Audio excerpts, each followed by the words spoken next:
In boardrooms from Washington to Paris, power brokers are reeling.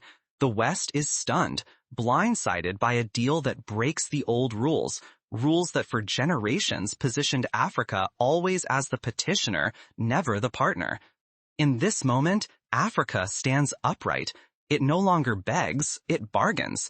It no longer waits for permission, it sets the terms. The psychological shift is as seismic as the economic one. Picture, if you will, the thunderous sound of chains breaking, not a faint, trembling echo, but Africa's defiant roar rolling across mountains, valleys, and oceans, reverberating through every capital and every corridor of power. Imagine for a moment the scene, the dust of centuries-old shackles swirling into the air, swept away by a wind of change that refuses to be silenced or ignored. But that era, with its suffocating dictates and tight-laced rules, is ending. The world is holding its breath, bracing for something it never thought possible. In the heart of West Africa, in a land long dismissed and underestimated, Burkina Faso has signed a rice deal with India worth $25 billion. Let that number sink in. Not millions, not hundreds of millions, but $25 billion. This is no act of charity. This is not the kind of foreign aid that comes wrapped in conditions and quiet insults. This is genuine trade, hammered out on equal footing. For generations upon generations, Africa's story has been changed by humiliation and dependence. The world told Africa to wait, to take only what was offered, to bow its head and to accept its place in the global hierarchy, a place determined by others, always at the bottom. The message was clear. Africa was to be patient, to be grateful for whatever scraps fell from the tables of the powerful, never to demand more, never to expect respect. This was a legacy rooted in colonial conquest, reinforced by decades of post-independence policies that substituted one kind of control for another. Let us trace the roots of this struggle.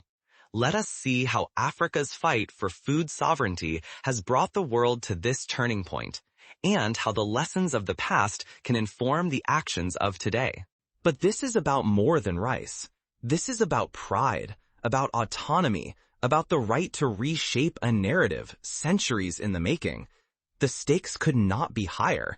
If Africa falters at this crossroads, it risks tumbling back into obscurity and dependence, a return to the days when its wealth was extracted and its people told what they could and could not achieve. Right now, the ground is moving. History is being rewritten, not with the ink of outsiders, but with African hands. To grasp why this agreement has shocked the world and why it matters for every African, we need to dive deep into the long, hard battle for agricultural freedom, a battle that has raged in fields, in markets, in classrooms, and in the halls of power. For generations, the world painted Africa as too fragile, too chaotic, too poor to feed itself. But who sketched this portrait? And who kept coloring inside those lines, refusing to let Africa step outside the frame? The answer is as complex as it is uncomfortable. Behind every headline about hunger, behind every image of drought or famine, food has always been about more than sustenance. It is about power. Who eats, who decides the menu, and who sets the rules. For more than 50 years, Western governments controlled the flow of food across continents, fastening Africa into a web of dependency. They delivered aid, but always with strings attached. They offered loans, but demanded submission. They dictated terms, fixed prices, and bound Africa's future to rules that served their own interests.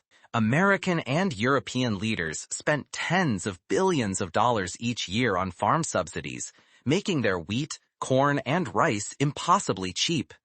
These crops flooded African markets, pushing out local farmers who stood no chance.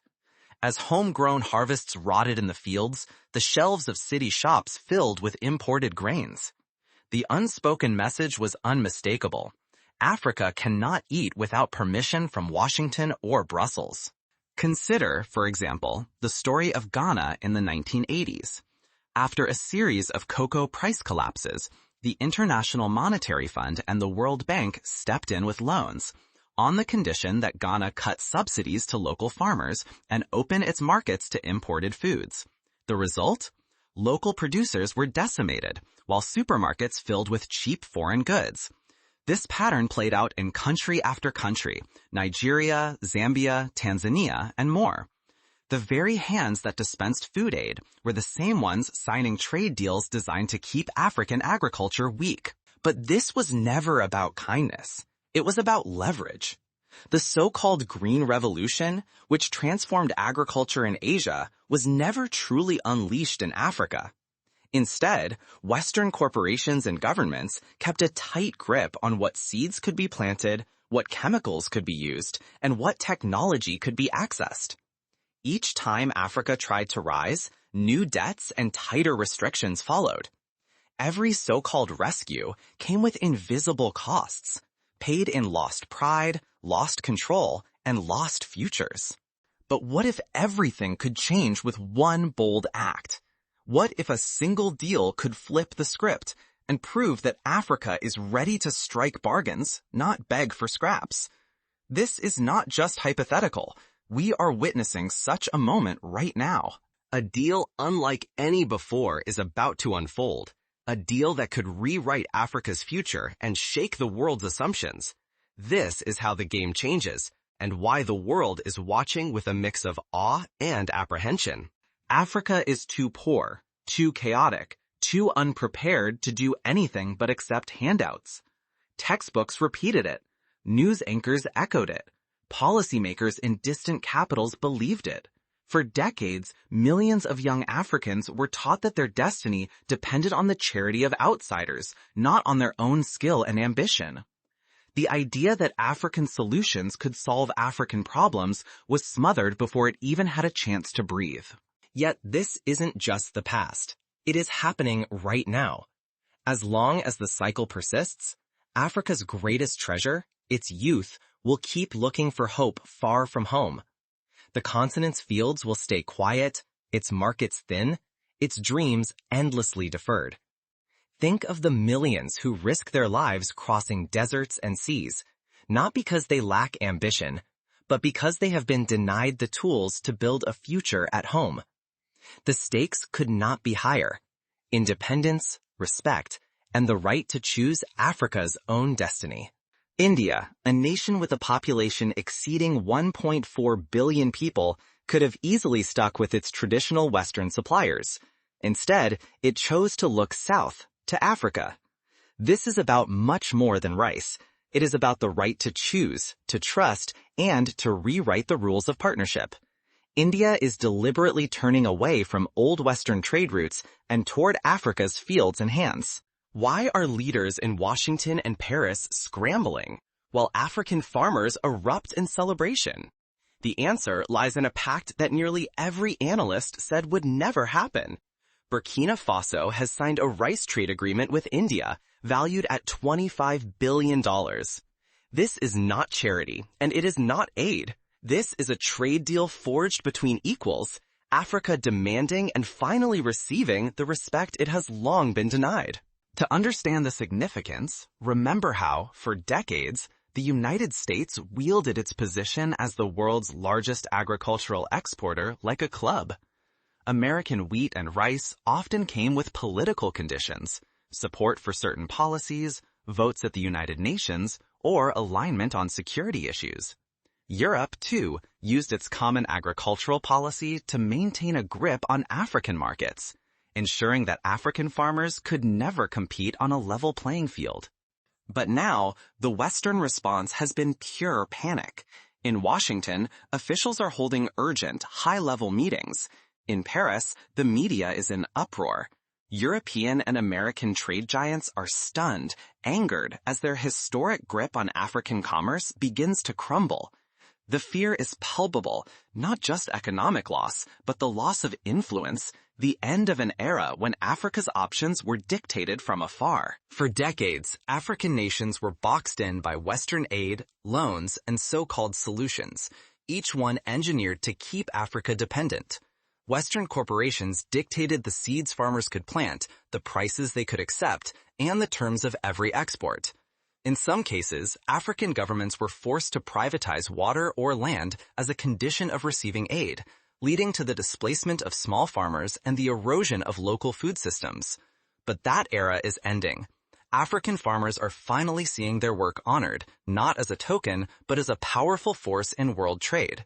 This is a geopolitical earthquake.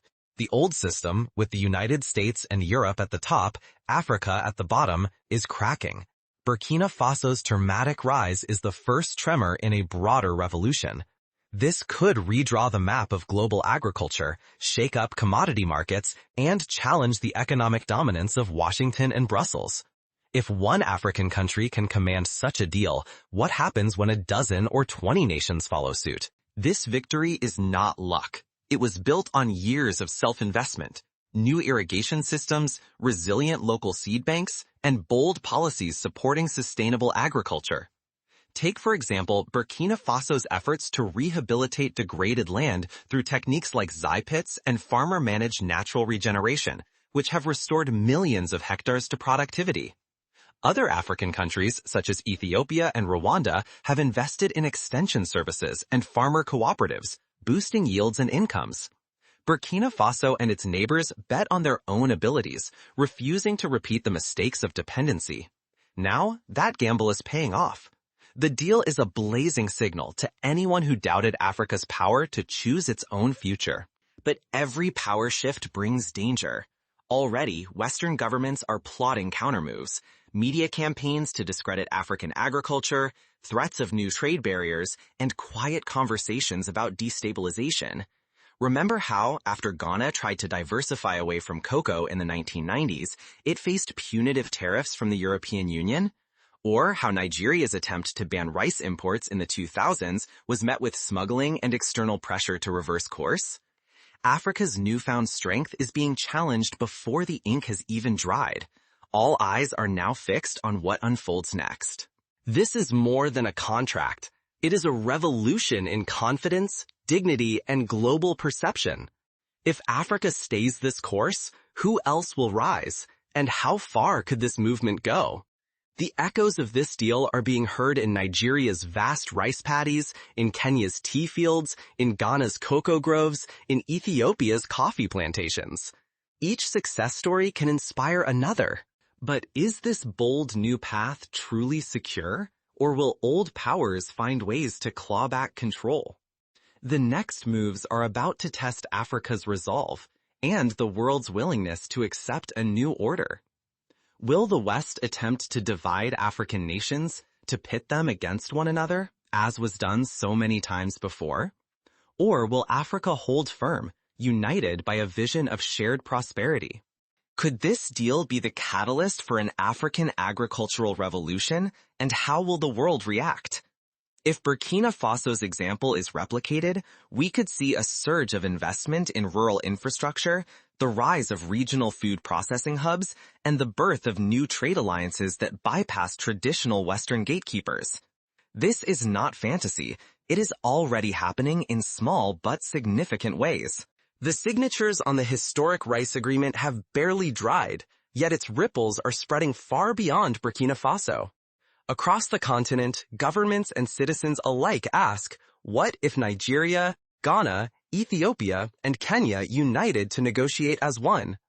Imagine the bargaining force of more than 500 million people, determined to redefine their role in global trade.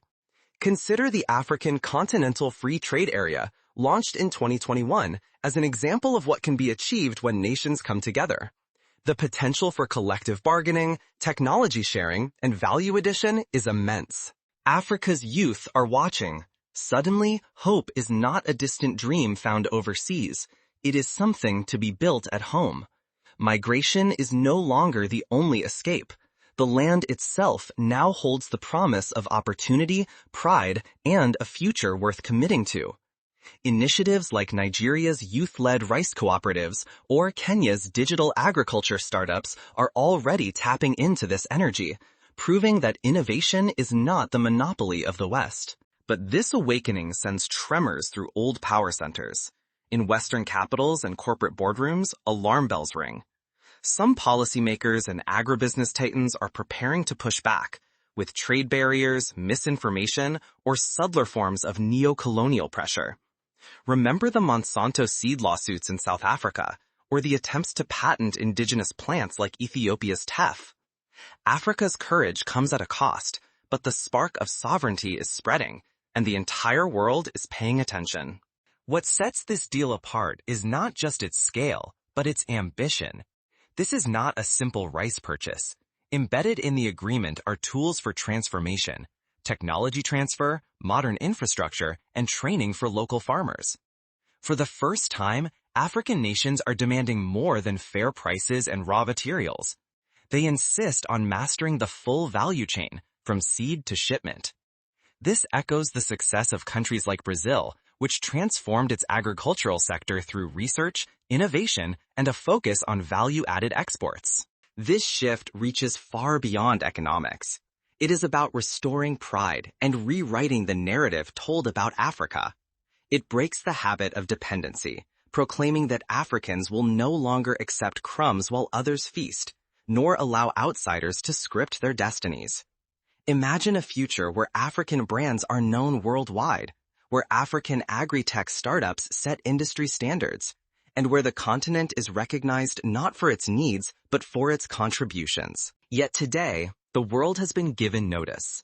Africa's awakening is real, and its shockwaves are only beginning. The future hinges on what happens next, and on the decisions made by ordinary people from Dakar to Nairobi, from Cape Town to Cairo. The choices made in the coming months and years will shape not just Africa's destiny, but the world's.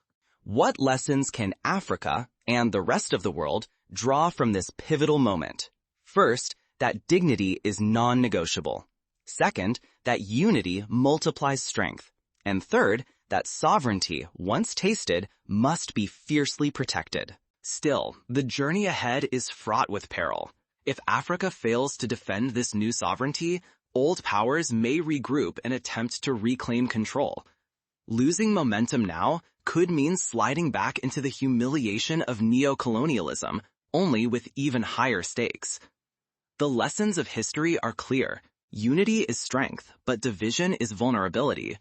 The Berlin Conference of 1884, where Africa was carved up without a single African voice, is a chilling reminder of what happens when outsiders dictate African futures. The story of Africa's rise is still being written, and the next chapter depends on collective resolve. In the aftermath of this deal, the world's eyes remain fixed on Africa's next moves. Will the continent build on this momentum, or will it allow old divisions and external pressures to slow its advance? History is holding its breath. Will Africa finally rise, or will this hard-won victory slip away? The choices made in these crucial moments will decide if this is a new dawn or just a brief break before old chains return. The responsibility is shared by governments, civil society, the private sector, and every citizen. First, African nations must guard their unity with fierce intent. The greatest threat is not a foreign power, but division from within. No outside force can break a united continent, yet even the strongest can stumble if rivals turn brother against brother or doubts take root. Practical steps include strengthening regional institutions, promoting cross-border infrastructure, and harmonizing trade policies. The East African community's success in reducing tariffs and boosting intra-African trade is a model worth expanding. Real transformation begins at home. Investing in indigenous knowledge and resilient agriculture gives Africa control over its own food and destiny. When farmers, scientists, and communities work side by side, they create homegrown solutions, roots that cannot be pulled up by outside hands. Programs like Ethiopia's participatory plant breeding, which involves local farmers in developing climate-resilient crops, offer a blueprint for others to follow. Intra-African cooperation is now the engine of prosperity. When nations trade, share skills, and connect across borders, they shatter dependency and multiply every gain. Every new partnership strengthens the foundation that Burkina Faso has laid. One deal becomes a movement, one harvest becomes a revolution. The African Union's Agenda 2063 and its flagship projects are blueprints for this new era. Africa must also redefine its place in the world. True prosperity will come only through partnerships built on equality and respect, never on submission. The landmark rice deal with India is proof. Each side brings value, each leaves stronger. This is the blueprint for every future trade, with Asia, the Americas, or Europe. The lesson from the rise of the Association of Southeast Asian Nations is clear. Regional solidarity amplifies bargaining power on the global stage. Africa's greatest strength is its youth. Across the continent, millions of young people are hungry for purpose and hope. By nurturing local talent, fueling innovation, and building pride, Africa can turn this restless energy into lasting progress. The future belongs to those who trust their own soil. Initiatives such as Rwanda's tech incubators and Senegal's agricultural entrepreneurship programs are already lighting the path forward. As this chapter closes, the question is urgent. What should every African and every observer do next? The answer is as much a challenge as it is an invitation.